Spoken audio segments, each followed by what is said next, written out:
Welcome to the brand new. Today we will talk about the next price target of Bitcoin. This time BTC will touch now 18,000 tonight, my brother. But definitely you can see here 250 per dollar. It will be again crash down.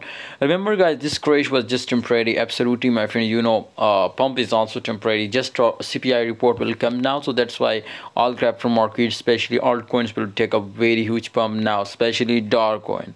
We will talk about the next price target of Bitcoin to ready chances to it was pump or chances to it was crash. First of all, this was confirmed, my brothers, to Bitcoin will be crash down, my brothers, to 17,600, and after that, if it will be retesting, my opinion, and it will be again pumping up, then my brother, chances to it will be hit now 19,000. All right, but otherwise, if this will be do a breakdown, so this will be crash and absolutely confirm, my brothers, it will be touch now 1650, 16,600. All right, 16,600. This was confirmed targets of Bitcoin.